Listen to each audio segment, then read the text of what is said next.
What's up guys, welcome back to the channel. Today's video is a result of two questions asked by you guys in the comment section. Swifty wanted to see the gear on my Julius and my Black Asta, and Fireman69 asked if I made it to Upper League. So I thought it was a perfect time to talk about gear and stats. Hopefully I can help you guys to not make some of the mistakes I made early on. First off, Upper League. As you can see, yes, I've made it to Upper League. I've been in Champion playing for a couple seasons now. I'm usually floating somewhere between Champion 1 and Champion 3 during the season, but when the season ends, I'm usually humbled and I'm somewhere like Champion 5 in the seasons that I don't get relegated. Because I believe at least once I've been relegated down for a week and then I come back the next week and so on, but I've not been able to push into Legend. Reason being because I just don't have the reroll stones, man. I need certain stats and I'm just not getting them. I'm just not lucky in getting the stats naturally, and I can't reroll. I've also wasted a lot of resources rerolling on pointless gear that I'm no longer using anymore. So big L's for me, but I've learned my lesson and I'm now gearing my units to see if I can now push into this Legend 5 area, get some of these free rewards. Moving on to the gear now, real quick. I think I should start it off by saying my gear is not perfect as a free-to-play dude. I have like the minimum that is needed to just be able to do good with just having like knowledge of the game. Onto the units, let me arrange them in power. So he wanted to see my Asta. My Asta isn't anything special at the moment, but he gets the job done. His base stats, 21k attack, 24k defense, almost 80k HP.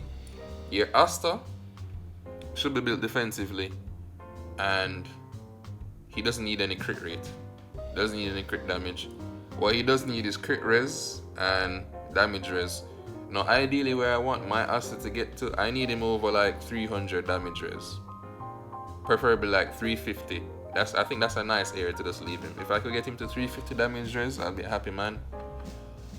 In terms of crit res, I want this between 70% and 80%, and that in my view would make this Asta pretty decent. You'd probably be like 85k combat power at that point in time. Moving on to explaining the stats itself, I'm going to use Asta to explain it. Alright, here's my Asta's build, guys. I'm going to explain to you why I built him the way I built him, then I'm going to shine some light on the stats on the left hand side and their relationships with each other and what you need to be looking out for. So I went 2-piece defense, 2-piece lifesteal, 2-piece attack, and this random HP piece simply because I had it and I needed defense stats, right? Now ideally, what I wanted this to be a speed piece. I wanted to run 2-piece speed and 2-piece lifesteal. However, I couldn't get any speed pieces to drop, so I ended up using this. Alright, why the lifesteal? Now, when your Asta gets into anti-magic range, he's also a sitting duck. If he doesn't wipe the field, he's pretty much going to die next turn. So what the lifesteal does for me is, if he kills 1 or 2 persons, he's going to get back enough HP, just enough so that the next person who attacks him won't just kill him. Or usually what happens to me is, he goes a little bit above anti-magic range, someone's Julius hits him, and then he just goes back into the anti-magic range, right where he was, and then he just wipes the field, right? Instead of just dying. So that's how I'm building him until I have a Witch Queen. Hopefully I get to pull that girl. Now, when Witch Queen comes out, I'm going to remove the lifesteal. I'm going to keep the attack, and it's going to become a 2-piece speed. So it's going to become 2-piece defense, 2-piece attack, and 2-piece speed. In terms of stats for the Black Asta, I'm going to explain to you what the stats do and then what you need and what you need to be looking out for. So HP is HP, attack is attack, physical attack, magic attack is magical attack, and defense is defense. Now accuracy. What accuracy does is, if you've ever hit someone, if you ever hit a unit and you see block damage come up, it's because your accuracy is low. So you're not doing any damage to them, basically. You're not penetrating their defenses. So to get around that is, the block damage is basically your damage res. Now, for example, my Asta has 283 damage res, incredibly low, pitiful really and truly. Now in order to get around my damage res, someone just needs over 283 accuracy and I'm done. So it means they can they won't be blocking. I won't be blocking any damage basically.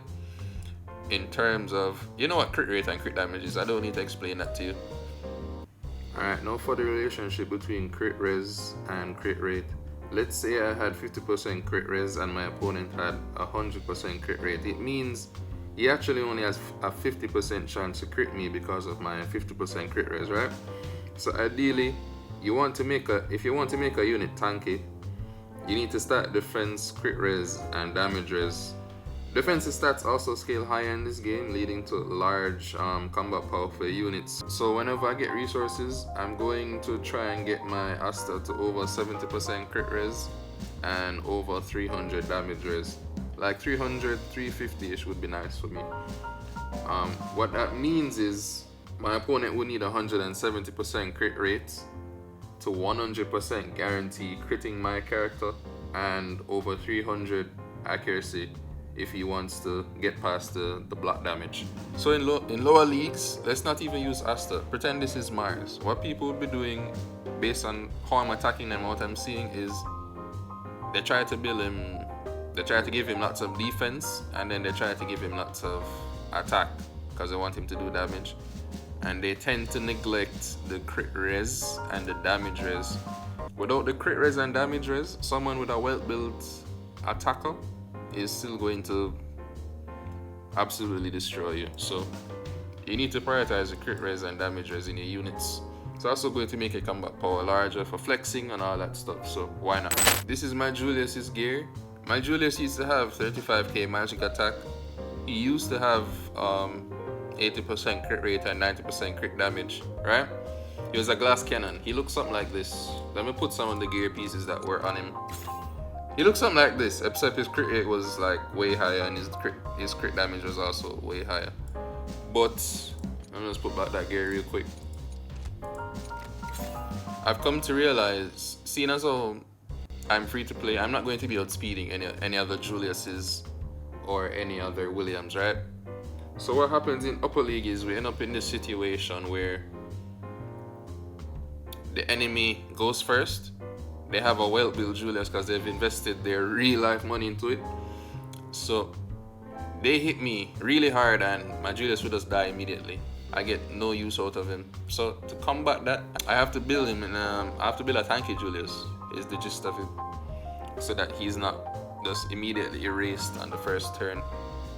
For my tanky Julius build in the future, whenever I'm able to reroll his stats, I'm hoping to get his magic attack between 30k and 35k until gear transcendence, when that can be, you know, boosted up way up. For defense, I would like to get him to 15k. Accuracy, his accuracy is very low right now, because as you see, unlike Asta has like over 300 damage res on most Astas, so I need his accuracy to be over 300 so I don't end up hitting that block damage. Crit rate in this game, for like a Julius, you need over 100% crit rate if you want to guarantee critting anybody in the upper league. Crit damage is whatever, between 80% and 90% is decent. Crit res,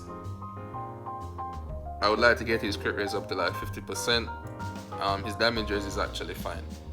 Alright, so my Julius gets the job done with the low magic attack, but this is simply because all the other Juliuses are built as glass cannons, so they have a ridiculous amount of magic attack. So we're talking 35k to 40k magic attack, right? You see them flexing in the discords all the time, and they have ridiculous amounts of crit rate and crit damage, but they don't one-shot me because I now have 11k defense. I'm going to build up the crit res and I have a lot of damage res. So what happens when I'm actually playing PvP is another Julius would hit my Julius, it would tickle, and then when I actually ult them, because their Julius has usually no defense, he gets wiped on the ult, and then I can just use the second skill over time, because my second skill won't wipe anybody because of the low magic attack, but it will push back. It will push back the mobility. And then if I have a taunt or a stun, it just means he's dead in the next 2 turns. So the gist of it is, you want to build your supports, your debuffers, You build them like you're building your defenders, really and truly. You build them tanky. You don't need any attack on these guys, and your attacker, if you're pay to win, you build him like a gas cannon. You go magic attack, accuracy, crit rate, and crit damage. But if you're free to play folk and you don't want to get one shot, you try and put some defense in there, bro. That's basically the gist of it. Alright guys, once again, thanks for watching to the end of the video. Hopefully I shine some light on the stats and gearing and all of that, so you guys can make better decisions going forward. Remember to leave a like on the video and leave your thoughts in the comment section. I'll see you guys for the next video.